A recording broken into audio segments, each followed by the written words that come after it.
Hey everybody, amazing to be here. Last year came as an attendee, delighted to be up here on the stage this year. Because of compliance, because of HIPAA, I got to move from being a sysadmin at Blue Cross Blue Shield, Tennessee, just down the road a little bit, to get to work in cybersecurity. Thanks to PCI, I got to go work at Cox Communications and help them get their PCI house in order. And then thanks to a lot of compliance at the Federal Reserve, I was privileged to be the CISO and CIO of the Federal Reserve Bank of Atlanta for quite some time.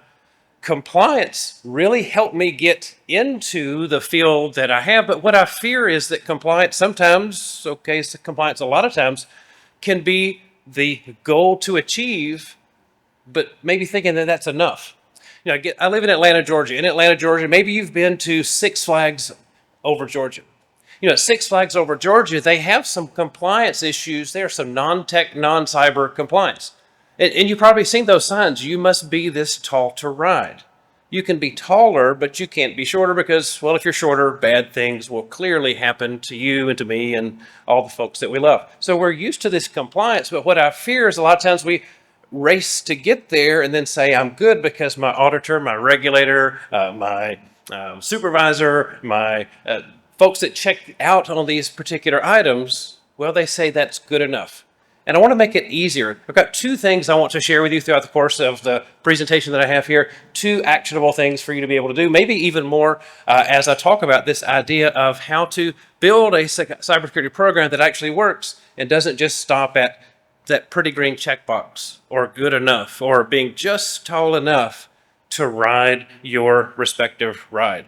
And as we think about this problem statement, what are the things that I believe you can take some value from for the things I want to talk about here? As you might imagine, as you might know, there's lots of compliance initiatives that are out there. You think of a publicly traded company that's in healthcare that made the business decision to take credit cards. You've got 1, 2, 3, maybe even more sets of compliance initiatives that sometimes are clear, sometimes maybe ask you to do this or that, and sometimes even conflict with each other. What do you do then? If you think about what does PCI require, what does SEC require, what does HIPAA require of me as a cyber person or as an IT person, or just someone wanting to help the company achieve its goals? And we think about this idea of maybe we align to one, or we do what we're told, or we try to track new and emerging trends with regard to how can I show that I'm tall enough to ride. But then I think about all the work and energy to get to compliance. What about actually moving from compliance to assurance that we're not just doing good things, we're not just doing what we're told, but we're doing things that perhaps higher. Maybe we're a little bit taller. Maybe it's necessary to do things more frequently than what was required. When I go back in my memory banks, my first cyber job again was at Blue Cross, and I remember one of the requirements that Blue Cross had because they were doing business on behalf of the U.S. federal government. They had to do the NIST 853, the playbook of all the things to secure a federal information system. And I remember there was one task in there that says to do an annual risk assessment. That's a good thing. We should all do at least an annual risk assessment. It's hard to argue with that. But what I feared and what I oftentimes see today is that we go and get our checkbox, we do an annual risk assessment, and then we set it on the side and it starts to collect dust. And we get busy, we get distracted, we go to meetings, we go to B-sides, we do all the things that we do. And wait, where did I put that? Because I need to update it next year. It's easy to do the things, but sometimes it's more difficult to say, how can I, since I have to do that risk assessment anyway, is there opportunity to leverage that perhaps on a more ongoing basis, not just to check the box and have dust collect on it? And as we think about this, there's sometimes, kind of religious attachments to ISO or to NIST or to PCI or the compliance requirements that you have. But then you think about, why am I doing those things? And how does that company benefit? How can we increase the odds that the company that we're working at or working for, or consulting with, or contracting with can do these things to increase the odds that they're able to achieve their goals, and at the same time reduce the chance that they're going to have an issue or get a fine or get called out or be on a wall of shame of some kind that's in there?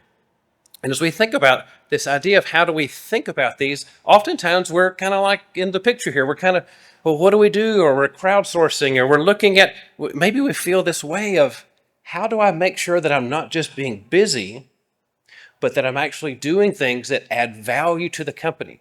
Not just doing what someone made me do, but perhaps going into a realm of what are things that we need to do, we must do in order to be aligned with the mission of our respective organization. And that's one of the things I want to help you solve today with some resources I want to give away and show you about how to do this. One of the things that we do in our organization, we have a nonprofit. It's called the Cybersecurity Risk Foundation. Have you ever heard of the website called auditscripts.com? We're that. We rebranded it to the Cybersecurity Risk Foundation, not just giving away spreadsheets and tools and templates and mappings that we've done year over year, but for the last year and a half being able to make a tool and then give it away. Is there tools that we can make in our organization, or the things that we can find valuable that help to meet this need of not just stopping at my checkbox, but ways for you to think about and to do things easier than what you perhaps have been able to do today. So we do an annual study. We look out and see at all the compliance initiatives that are out there. Every single compliance initiative that we could find. So far, that number is at 93. So far, we found, doing research, looking, and everywhere we can look, there's 93 different compliance initiatives that we can find, or regulations. Maybe there's 94. If so, we'll add it. We have the ability to do that. But then we think about all those things in 93 different printouts. Printouts that say, if I print out in a PDF all of those 93 requirements, it might fill the stage right here with all just the printouts of the do these good things, do these good things, do these good things. And we could look at that list, and on that list it would say, yes, it's important to do a vulnerability assessment.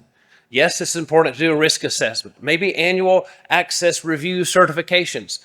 Good things, but if we spread out all those good things, and we were print those out and have little scissors and cut out thing number 1 and thing number 2, there'd be over 4,000 small little pieces of paper littering the stage right here. And 4,000 things, how can we decide what are the things that matter most to my organization? What are the things you can do that understand better? What are the things that matter most for your organization? As we look at this, it's kind of the idea of how do I keep up? How do I know what's really necessary? What we decided to do was to make it a little bit easier, to kind of put those pieces together better and go from about over 4,000 things to a little bit over 400 things. And the little things that we've created, the words that we created, are words that map directly back to NIS2 or map back to GDPR or PCI or HIPAA or SEC or NYDFS. And again, all of those 93 things, words that we created that make it easier to map to and map back to what's the essence. When we look at those 4,000 plus things, how can we consolidate those and make it easier for all of us to be able to understand that, check our box, make sure that we're in integrity with doing that, and then look at things that perhaps we need to do more of or more often of or more regularly to make sure that we're in alignment with supporting the very reason the organizations we're working for are able to achieve their goals. And so as we think about this, we think about how can we better understand that. So one of the things that we did, just in a summary, is to look at the different cybersecurity standards that are out there. What we found is that every year or so, it's kind of like a popularity contest. And I graduated high school, went to UTC, graduated there, and in high school, back in the mid-'80s, that's the song that started when we came out, kind of a child of the '80s there. Back in the '80s, I was in the high school band. I was kind of a nerd. I wasn't an athlete. I wasn't on a football team. I wasn't one of the cool kids. I didn't have a nice car. Matter of fact, I had an old beater car. So I was not really in that popularity contest that others were in back in the '80s, back in high school. Maybe you were. If so, good for you. Fantastic. But I'm still recovering from, not being one of those. But as we think about the popularity contest, oftentimes that's what's happening in the different compliance initiatives. They're popular for a while. For a long time, I was very involved with the community at the Center for Internet Security for putting together what's now called the CIS controls. Back in the day, it was called the Critical Security Controls. And in fact, the first public presentation I ever did was back in 2011 at B-Sides Atlanta. And at B-Sides Atlanta, I talked about a novel way, a new way to think about complying with the CIS controls by being able to apply most of those without having to spend a lot of money. And it's not because I'm a nice person or I'm a noble person or I'm just want to But it was because a constraint I had. I was the whole security team. And I was aware of what CIS was doing, other organizations were doing, some federal agencies were doing, and the success they had. But I couldn't hire anyone. I couldn't add more tools. I couldn't do these things. I thought, based on the constraints I have, I can't hire anyone. I can't buy more tools. I can't go to the vendor show and buy all the things that are there to help me solve those problems. I decided to read the fine manual of the tools that I did have. Were there features that were disabled or features that maybe were dormant or ones that were available that if you check the box, if you turn on some of those, could that help me creatively solve those problems? So for a while, CIS controls were very, very popular. A lot of folks were talking about it. Maybe you've implemented those or tried to implement those in your organization or prior organizations. Then, a new version, maybe a PCI comes out and version 4 comes out and it says, do these things if you process or store or you transmit credit cards. And the newness of that, hey, what's new, what's changed, what's going on there? How do we understand that? How do we see what's different? What's someone going to ask me to do more of or to do for the first time? Kind of that's popular when that came out. Or when the NIST Cybersecurity Framework. Did anyone besides me celebrate the 13-month birthday of the Cybersecurity Framework version 2? Just me, a little birthday cake and happy birthday.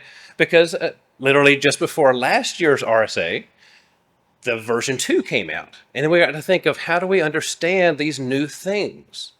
Way back in the day when I was in telecom, my boss asked me to, hey, NIST is going to put together this new framework because way back in our memory banks when Barack Obama was our president of the United States, 3 years in a row, he talked about the importance of critical infrastructure for the U.S. government, if not for the whole world. Critical infrastructure such as financial services, healthcare, power and lights, those types of things that the federal government at the time was very curious about, very dependent upon, but still to this day is not fully directly in control of how those critical infrastructures work.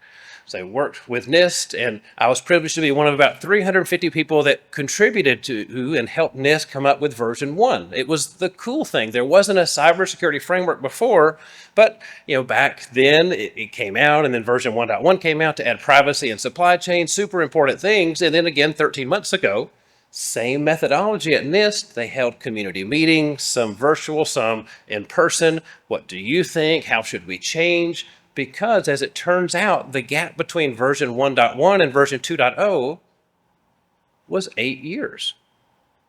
Again, it's really important, but I ask you, what's changed in cybersecurity in the last 8 years? Kind of everything. A lot has changed, a lot of requirements. And so it was certainly time for us to have a new version of the NIST Cybersecurity Framework, version 2.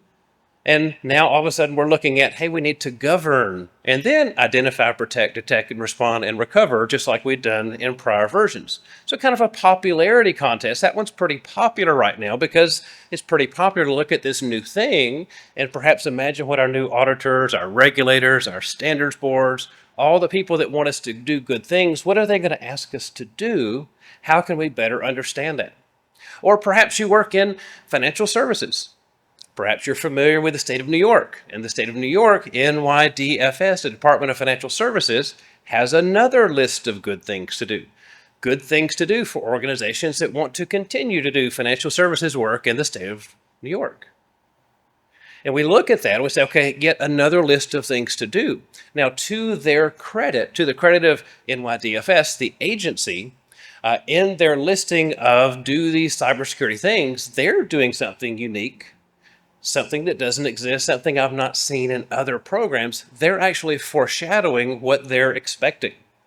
Quarter over quarter, 2 years running, they're saying, here's what we're going to ask you to do more of. Here's how when we come back for our attestations, we come back for the audits, we're going to expect you to be a little bit taller. And then the next quarter, a little bit taller, a little bit taller, a little bit taller. So they, to their credit, and nobody really wants to have a new regulation, but being able to prepare for, make a business case, get budget for, and equip ourselves, as of now, to do better at full MFA across our organizations, which is the current one that a lot of folks are worried about, and tracking towards being able to have some time to make sure that we're good and we can pass our audit, we can be tall enough to ride. perhaps that's a little bit popular with you like it is with the clients that we work with on a very, very regular basis. But the point is this popularity contest. We talk about the new thing, we talk about the shiny thing, but yet there's still others that sit there and others that ask us to make sure that we're still meeting and complying with our needs. And so as we look at these, you can see some of these that are listed here: cybersecurity framework, CMMC.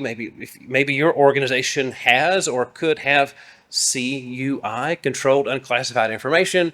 That's another list of things to do that NIST put out, and we look at these and we say, okay, well, there's another one, PCI, the Cybersecurity Risk Foundation safeguards, one we'll talk about in just a little bit as well, that helps us to understand how do we navigate through those. ISO, to ISO's credit, a couple of years ago, 3 years ago, they had the 2022 version, something unique to them. They actually put a colon and then the year. But you can look at the gap there and say 2022, that's really cool. What's changed from 2013 to 2022? Again, just like CSF, there's probably been a lot of changes. There's probably been a lot happening in our industry. And so certainly time and certainly opportunity for us to, hey, what are the new things? What are maybe some things we were doing that perhaps don't need to be done any longer? So, but all of a sudden, just looking at some of the highlights, the more popular kids, more of the cool kids here, even these, it's hard to map. And maybe you have a full department full of people that try to map these things, understand these things. And it seems like perhaps there's a better way. It seems like there's an opportunity, well, for us to do better, make it easier for us to get our pretty checkboxes and move on to other things as well. So one of the things we started to look at is, for all 93 of those standards, is there any buckets or any categories or any similarities among them? And that's exactly what we found. We found 4 different kind of big buckets to put them in, to treat them, to label them, to think about them, perhaps in a new and novel way as we consider the things that, again, we're told to do. Some of them have different goals. Some of them exist for different reasons. Again, when the business decision is made to take credit cards for your customers so they can get Delta Sky miles and they can be happy paying their bill, perhaps on a recurring payment. When the business decides to do that, to process or store or transmit credit cards, they're signing up for. The impact of the business decision is they must be this tall to ride based on the PCI requirements that are out there. So we're used to that. We're familiar to that. But perhaps it's been a while since I have, or you have, or we have gone back to our business leaders and not challenged their decision to allow people to get Delta Sky miles because they use their Delta credit card to pay for their bill. That's not it. But to remind them that there's consequences. Because of the business decision to do that, there's an obligation that we have to make sure that we keep our PCI assessors, don't call them auditors, they really don't like that, PCI assessors, when they come in and assess us on a regular basis, that we're, again, tall enough to ride. Again, that connection of the consequences or the why behind the what we're doing that. And so one of the things we wanted to look at is there a way, just like there was a way to go in and evaluate these standards? Our kids, my son and my daughter, I was privileged that last year they graduated just about a mile down the road at the University of Tennessee. Very happy, very proud of them, very grateful that they got through that experience and they survived that experience. But if you were to come and ask me, hey, Russell, how wonderful is your son? Hey, Russell, how wonderful is your daughter? I could go on for much longer than I have to be up on stage here because I care for them. My wife and I created them. But we poured into them and we just couldn't be more proud of the things that they did. And I imagine if you have kids or you've got nieces, nephews, uncles, neighbors, you could say the same thing. Certain folks that you're biased towards, certain folks that you like to promote and you couldn't be more proud of. But when I go back to if I were to go to the professors for my son and my daughter, hey, how good of a student was my son? Hey, how good of a student was my daughter? They probably wouldn't rave on as much as I would because I'm kind of biased and they have more objective ways. They have like letter grades, like an A or a B or a C or sometimes lower grades for how well did they show up in the classroom? How well did they learn that information? How well were they able to pass their test? The professor, for each of the classes they took, they'd have a different story to tell, wouldn't they? They have an opinion. They have a more qualified view of how well did they earn the right to last May walk through and congratulate that. Now, that was a fantastic moment for my wife and I because we feel like we got a pay raise because there was no more big checks going to UT, which again, we're grateful that that happened. But it was a big impact on them and us, and we're happy for that. But how does that relate to what we're talking about here?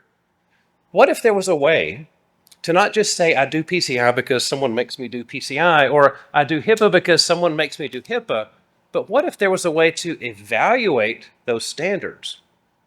What if there's a way to have a letter grade for those standards? And that's exactly one of the things that we did, and I'll show exactly what those evaluations were. Is there a way to look at, not just based on popularity, but how are we doing? How do those measure up? How comprehensive are those lists of good things to do so we can make sure we're not just being busy, but doing things that actually make a material difference? So let's take a look at these categories. As we think about these buckets that we put them in, first one's hygiene. We've all got a lesson the last few years about the importance of hygiene, the importance of doing really good things that keep us healthy. It's funny, my dentist was telling me several years ago, he said, Russell, you've not been flossing your teeth. You got some potential gum disease. You got to work on these things, Russell. You have to do better at these things, Russell. And I'm like, yeah, I know. And they'll ask the question, hey, did you been flossing your teeth? And of course I lie. And yes, I have. I've flossed my teeth. Everything's good. But then they look and they're like, I'm not sure. But then my dentist and my hygienist gave me a piece of advice that sticks with me to this day. They said, Russell, you only have to floss the teeth that you want to keep. All of a sudden, I got an A plus. I was doing that. I feel like I want to keep all of my teeth. I think it's a good idea to do those things. And maybe you're thinking the same thing. That's a good point. Only the things I care about. Those basic hygiene measures that we have, how can we understand those, make sure we do those, and perhaps build upon those? If you've not taken a look at the Australian, so the ACSC, amazing. They have an opportunity to do business with the Australian federal government. Turns out and I don't have 35 fingers, but if I did have 35 fingers, I'd hold up 35 fingers and I'd say, I have 35 things that thou shalt do in order to do business with the Australian federal government. The ACSC, they have 8 of those things, and according to the Australians, they stop the majority of all targeted attacks against the Australian federal government's networks. So I'm thinking, that's an interesting list of things, those cyber hygiene things, and it's publicly available. It's on their website. It's actually an intelligence agency for Australia, but they're very open with how they prioritize and they focus on a subset of those things. Now, do you have to you have to do business with the Australian federal government to take advantage of those? Of course not. You can look at those and say, what would it look like to consider some of those things, like rapidly patching your operating systems or rapidly patching your applications, or having the application control capability, or severely limiting who has admin access rights, not to be mean, not to be a jerk, but to reduce the likelihood that a bad thing might happen at your organization, my organization, or others. And you can look at these lists and you can see what that looks like. On the very bottom left-hand side, the United States DHS, that DHS CDM, Continuous Diagnostics and Mitigation.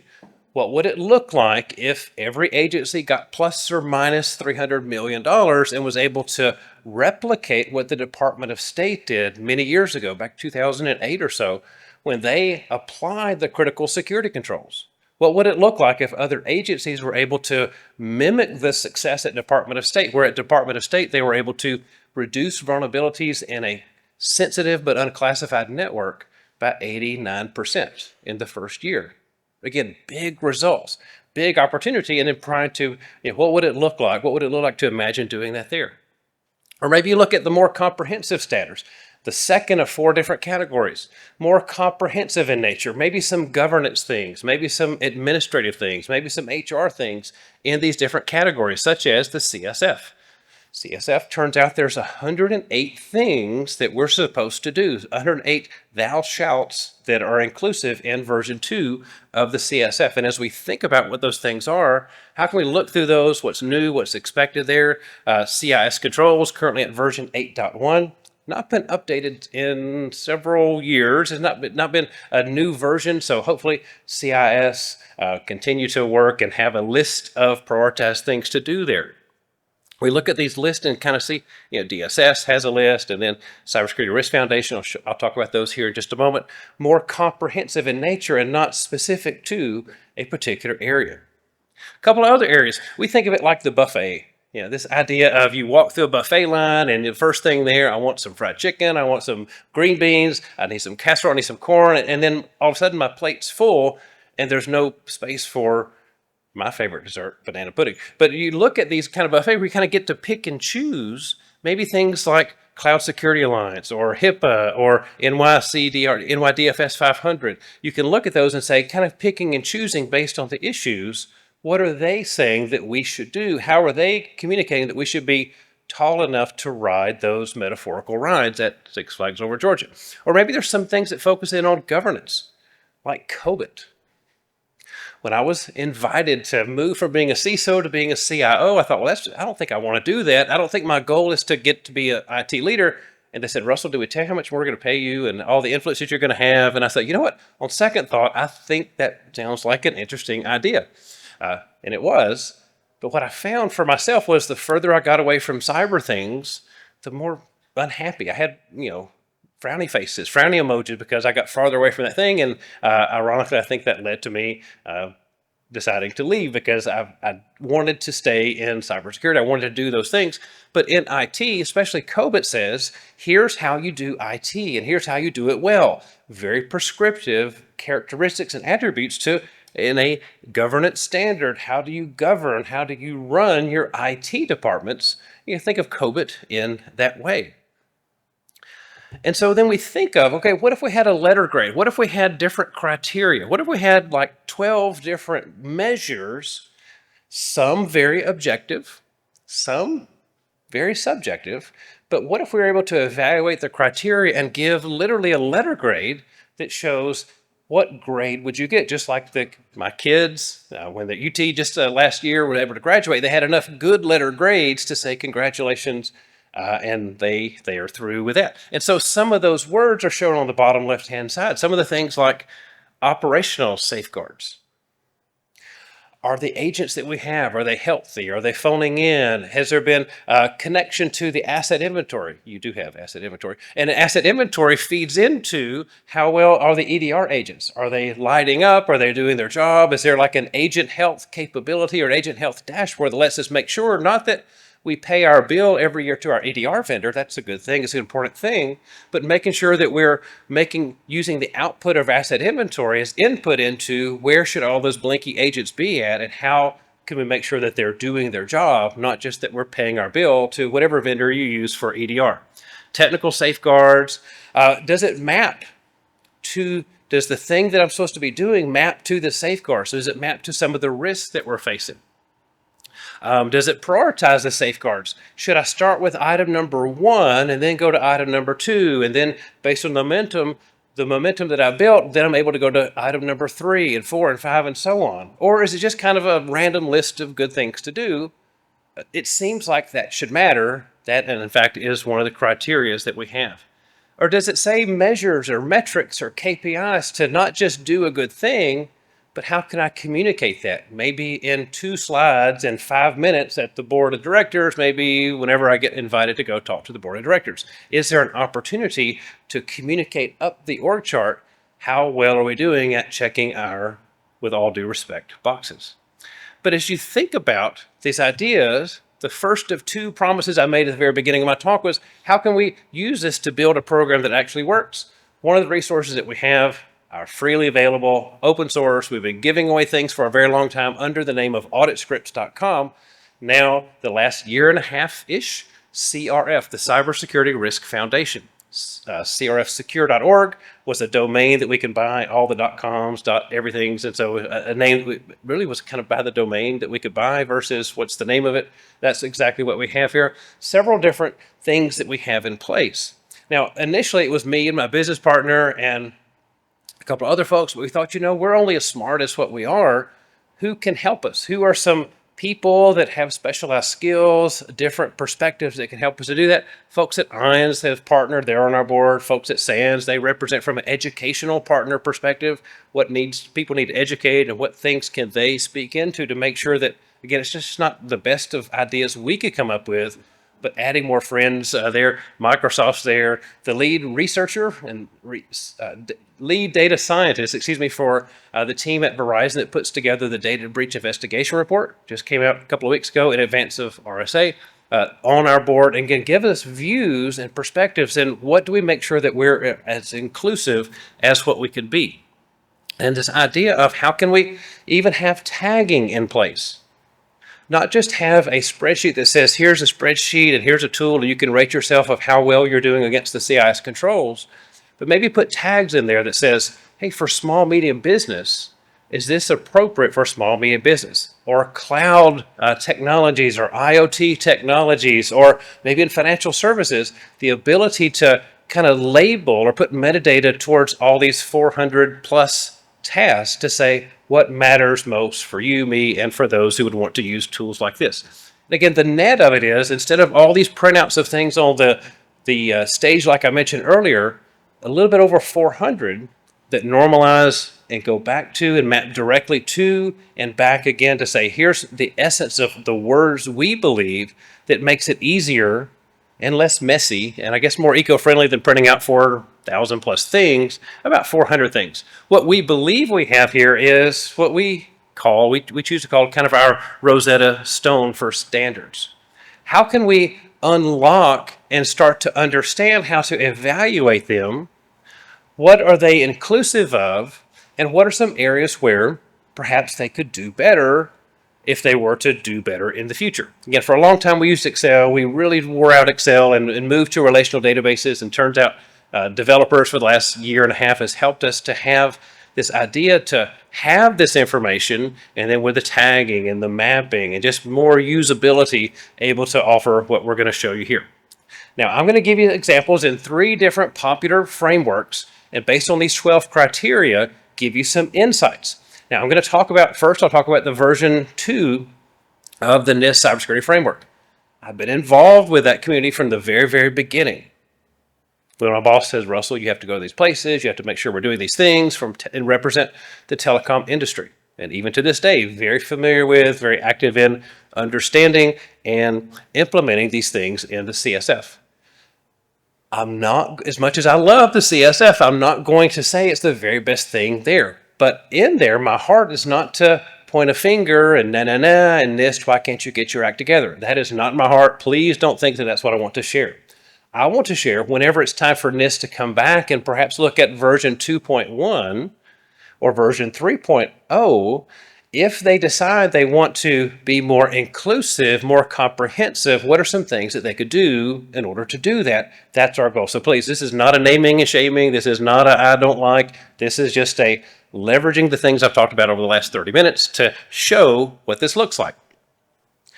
So we like to use the word safeguards. Actually, DHS and the Center for Internet Security have shifted the vocabulary. Maybe you've seen it. Instead of saying security controls, they're saying security safeguards. A little nuance, and I'm not here to say you have to use one or the other, but just where that conversation seems to be moving, we decided to do the same thing. And so we're going to use safeguards instead of use controls, although sometimes I mess up and say controls myself. But if you look at these 12 criteria, we can see there's some really strong, powerful green things. We like green things, don't we? Pretty green checkboxes are very important for all of us. But you can look and you can say as important as network device management, making sure that your network devices are running the appropriate config. And it's not just what you had when you deployed it, but on a regular basis, validating that that config is correct and accurate and hasn't been changed unless there's a change approval board ticket. It seems like to have a cybersecurity framework, it seems like there should be a focus, maybe a better focus, on network device management. It seems like there's opportunity. If you were to put your blinders on and you were only to do what NIST says to do in version 2 of the framework, I'm afraid you'd have some other things that you might want to do and not consider that as a completely comprehensive framework. So think about What would it look like to imagine it in these ways? Again, some areas where it's very, very strong, very happy, very grateful. Some of the changes that they made 13 months ago, but recognize it's not every single thing. It seems like there's some areas where when they convene, when they get together, there's areas to perhaps consider adding additional areas, or maybe even having a pointer. Hey, for more information, see another framework that might be more complete and comprehensive in areas where perhaps they would choose to not do that. Then we look at another criteria, very objective. Hey, Google Alerts, Google searches for the last 5 years, how popular is this particular framework? And we can see that this is copy paste. This is just a screenshot here that kind of shows how this is doing. One of the changes with version 2, they removed the word critical infrastructure, and it turns out the representatives from NIST, they've translated the US-based, from a US agency compliance framework to 35 different languages. Turns out more people that have to do this are starting to do this because perhaps they're seeing it's easier for them to do compliance when they leverage and understand a framework to maybe make it easier to communicate to boards and executives. How is our cyber, and are we doing enough cyber? If you look at a scorecard, again, this is the first of 3 that we'll take a look at. We all like to get an A. We all want to be on the dean's list, but if we were to take these criteria and we were to evaluate CSF version 2, there's some areas where they've done very, very good work. And there's areas like mapping the threats, the things that are happening and maybe happening very, very soon to these safeguards. That's an area, that's room for, we believe, opportunity to improve the next version. Again, our heart is not to name and shame. Our heart is there some things to properly and more objectively evaluate the effectiveness of that particular framework? That's our goal for this. Then let's take a look at ISO. I see the more international organization is, the more likely they are to be able to map to this framework versus a US-based framework such as the Cybersecurity Framework. You can see again 2022, that's the year in which this came out. Looking at these where this happened. So if I were to say, hey, does anyone know where ISO came from? Maybe you'd ask a question. If I had prizes, I guess I could give away a prize, but the answer is it actually came from Shell Oil. Shell Oil, at their internal assessment auditing teams, came up with a list of good things to do, and they did those good things. They became very popular. Share them with the British government, and then now they're the home of ISO, the organization, where for a mere, last time I checked, $165 US, you can download your copy of their list of things to do. And then if your boss wants to see that same list or have their own list, your boss can go to their website and download for $165 US their copy of their list of things to do. That's just kind of how that one works. But if you can look at these, there's some green things, such as security program operations. NIST in version 2 of the CSF, they use the word govern. I like governance. I'm not in charge of NIST for a lot of reasons. I really like program management. Again, I'm not in charge of NIST. Govern is the thing that was added. But here's security program operations. How am I in a CISO chair managing, being the best steward of the resources I'm responsible for, the resources I'm trusted with? How can I make sure that I'm operating my security program? What are some attributes? You can see here that they do very, very strong in that area. Green, almost a perfect score in how they're doing that. But when I look at system monitoring, it seems like I should monitor my systems. It seems like to get my pretty shiny seal from an ISO lead auditor on a 1 or 2 or 3 year basis, it seems like I should monitor my systems. But again, the lead auditors are not going to ask us to do that. They're going to ask us to perhaps work on and focus on some other areas. And so again, the opportunity there, should you do this? Sure, rock on and do it. Should you just do what ISO says? We believe there's opportunity for the next version, perhaps a little bit better. We can see Google searches, again, trends over the last 5 years. It goes up, it goes down, and especially around 2022 when the new version came out. We can look at the new version, we can see the new version, and we can understand what are the new things that we need to see. And we can look at a letter grade and we can see how does that fit on those 12 mostly objective, some objective categories. If we, as the professors of my son and daughter did up until last May, gave a letter grade what letter grade might we give to this comprehensive scorecard? And then the last and not least at all, again, a initiative I was very, very involved with from the very beginning. 2008 or so was version 1 of the CIS controls. Now at version 8.1, it's a nonprofit. They're now 20. Actually, they celebrated their 25th birthday last week at RSA. So CIS, lots of tools, lots of really smart people. Some of the best and brightest I know work there. Continue. As a matter of fact, one of my favorite and best CISOs I know, Sean Atkinson, is the CISO at CIS. So again, a great organization.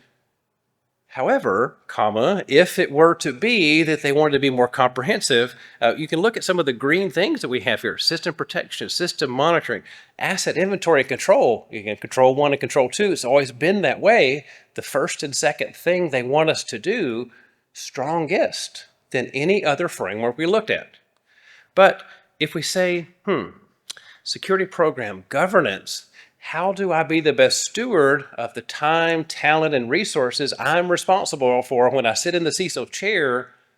It feels like I'm not going to see that, and it looks like I'm not going to have those list of things to do from a list that comes from CIS. Focusing on these ideas, focusing on areas. Network device protection, not the best in the world. Boundary protection, it seems like we should do those things. But again, we're not going to find, if we strictly look at the printout of CIS version 8.1, to do those things. Perhaps when committees get together and they do a great job at CIS of convening people to help in there, they can do a little bit better if they chose to focus on those areas. Google Trends that show that, and perhaps one of the stronger resources that we have, the stronger letter grades that we have for this one, as we're looking at how to evaluate these different criteria. Again, same criteria. How well do we put a letter grade, and then a summary letter grade here of a C.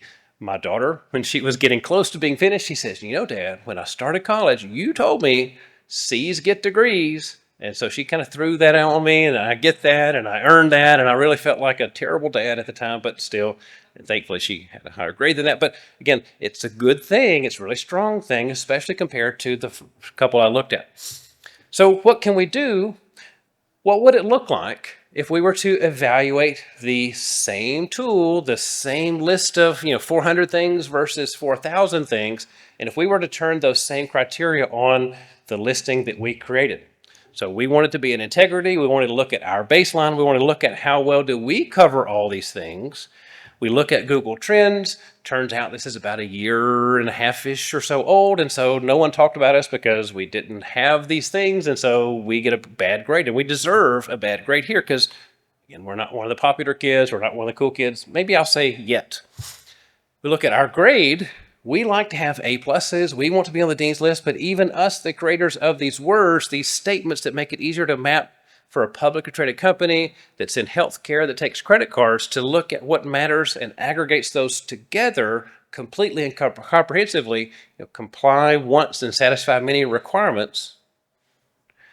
Even we're not perfect, and even we're holding ourselves to a place where we could do better, such as the international adaptability or mapping threats to controls. There's areas where we're going to do better, but honestly, we have to look at ourselves and say, how can we make sure that we're holding ourselves and in integrity to the same criteria? Things we see, different trends that we look at of more the popularity contest. Again, CSF is pretty popular right now, but every day it'll be a little bit less popular. Every day we'll kind of be distracted with other possibilities for things that we might do, such as NYDFS.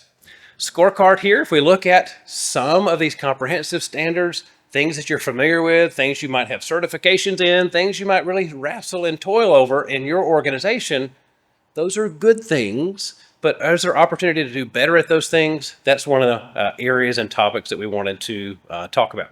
Again, kind of an overall listing of these things.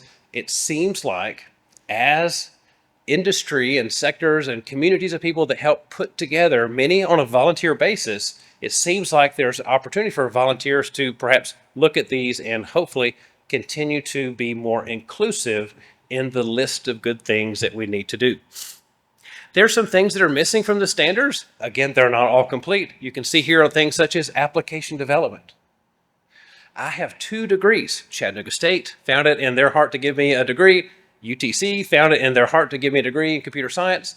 I was learning how to write a mean hello world loop in Java back when that was cool, and that's the extent of my security programming knowledge. My job was to do what the professor said to get a good grade because I wanted to have a degree and go work at Blue Cross. That was literally my goal many years ago. But never once did the professor say, hey, while you're banging out that code or while you're out copy pasting from the internet back then, not that anyone does that now. Like, it's just so 20 years ago. 20 years ago, when we did those things, it was never the focus of, hey, while you're doing what you're doing, make sure you don't materially decrease the security posture of our applications. My job was to get my job done, make my boss happy, make them look good, not, is there any chance someone could abuse or misuse the technologies that our programming codes came and developed for our organization? That concept wasn't there. And in many security standards, it's kind of left up to the devs to figure out how to do dev things. And it's up to us as cyber leaders to go in and engage with them and learn them. And perhaps imagine there's a 56-year-old programmer, I told him, who maybe when they went to school, maybe they didn't have that focus of how can we make sure that we're not introducing risk. No one may have never told them of that.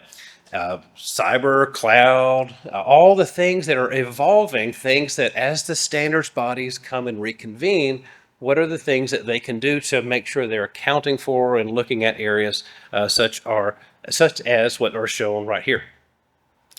So I promise you one thing, and hopefully that thing, again, crfsecure.org. It's free. Everything under resources, completely free. We're not trying to sell you anything. Our goal is, like we give the analogy, if you want to go to Home Depot and you want to buy 2x4s and nails and electric wires and build your own house, you can absolutely do that.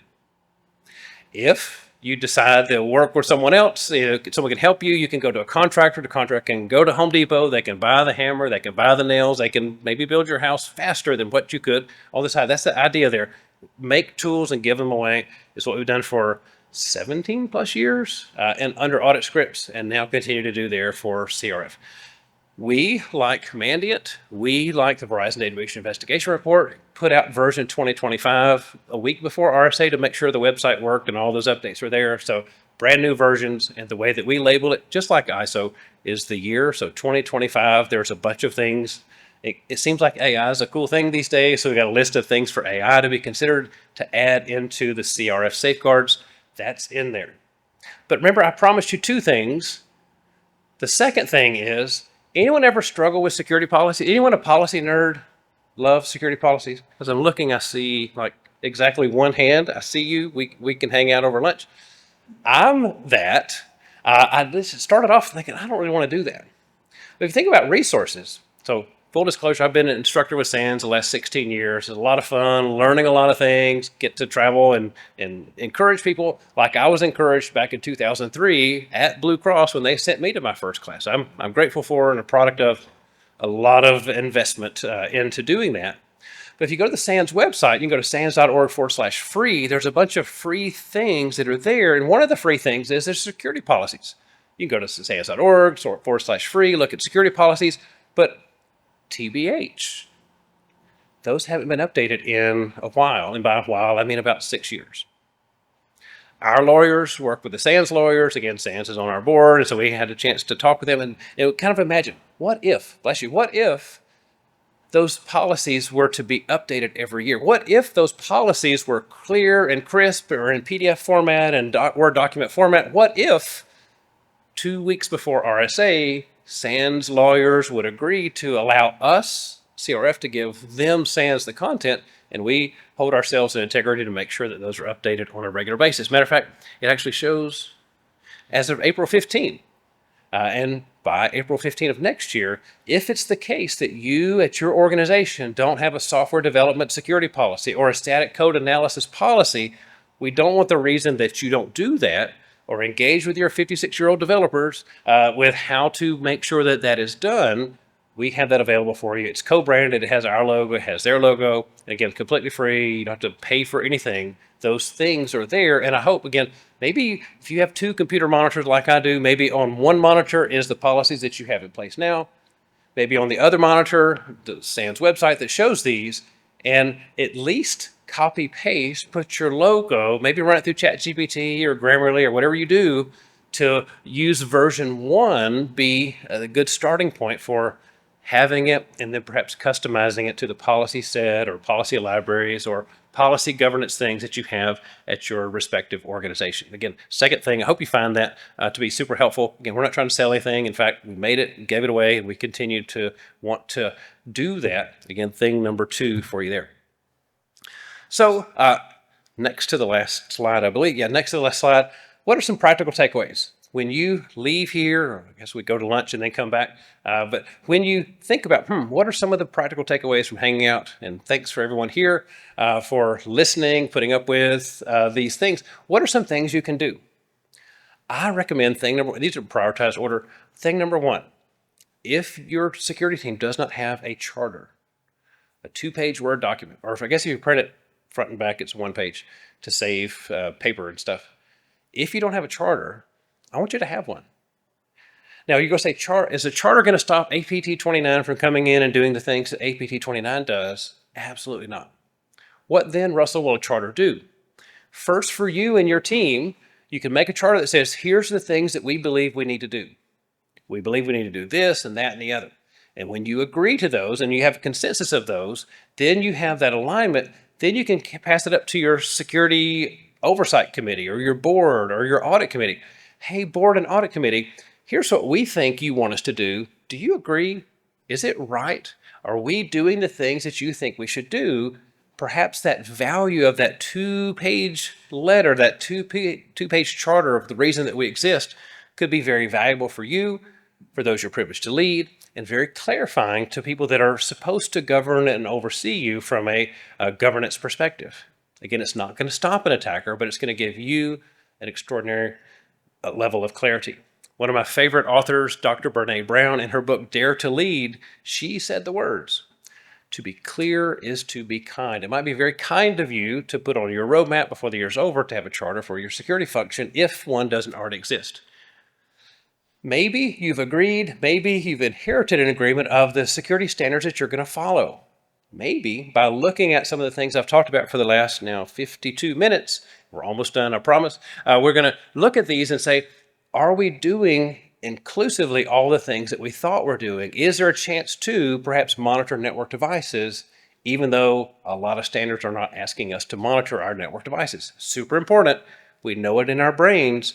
It's not necessarily in the standards that you might be following right now. Well, how can you be more inclusive of those things? Looking at the standards and then having a plan for maybe doing a self-assessment. We get tens of thousands of downloads of our tools, and we're happy to do that. People are downloading the tools, and maybe they're doing a self-assessment. Awesome. Rock on. May the force be with you, all the things. But when you get your score, when you get your rating, when you get your little bar chart, and if it's not green, if it's red or yellow or non-green, what's things that you can do, maybe assigning yourself or making a business case or talking with your leader or your supervisor, hey, it seems like we have an opportunity to do better.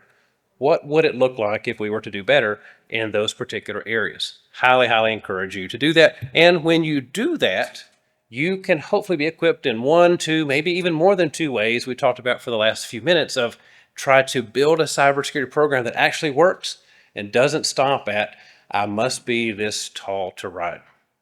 So that's all I have. Feel free, if you questions, comments, cries of outrage, I'm here all day and grateful to be here with us here at B-Sides. Adrian.